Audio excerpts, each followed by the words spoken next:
At huwag kang magulat ng ganyan.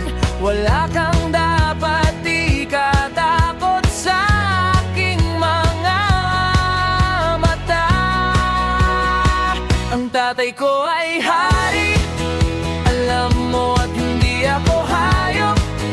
Alam mo na titingin lang ako, gusto ko lang tumingin. Kaya hubarin mo ang damit at tumayo ng hubad gaya ng nilayon ng kalikasan. At tatanggalin ko ang akin para lang ipakita sa iyo na tapat ako. Ang tatay ko ay hari, alam mo, at hindi ako hayop. Alam mo na titingin lang ako, oo, titingin lang ako. Well, ngayon makikita mo na na hindi naman ganon kasama ang lahat ng iyon. Kaya humiga ka sa kama at ikukuwento ko ang aking malungkot na pagkabata. Ang tatay ko ang paman, alam mo, gusto ko lang manghipo. Alam mo, hindi gusto ko lang magmahal. Oo, gusto ko lang magmahal. Well, hindi naman makakasama sa iyo. Ipinapangako ko sa iyo, yan ipinapangako ko sa buong puso ko. Ang unang beses ay palaging pinakamaganda. Maaari mong tanungin kahit sino. Tanungin mo ang nanay mo.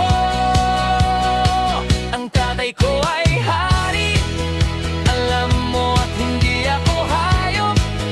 Alam mo, hindi gusto ko lang maramdaman.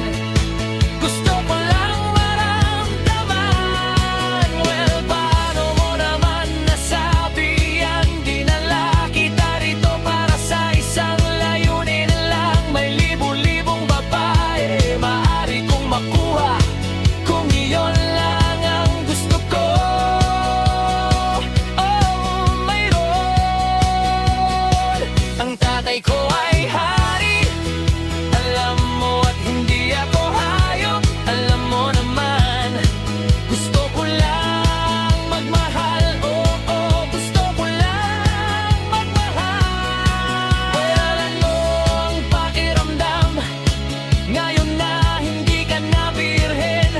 Ano ang ibig mong sabihin? Gusto mo pa at gusto mo agad-agad, oh Diyos ko.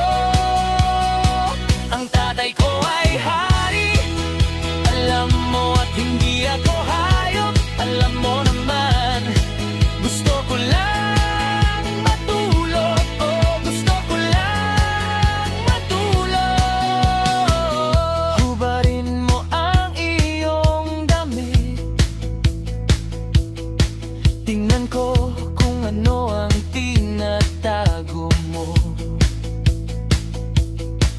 At huwag kang magulat ng ganyan. Wala kang dapat ikatakot sa aking mga mata.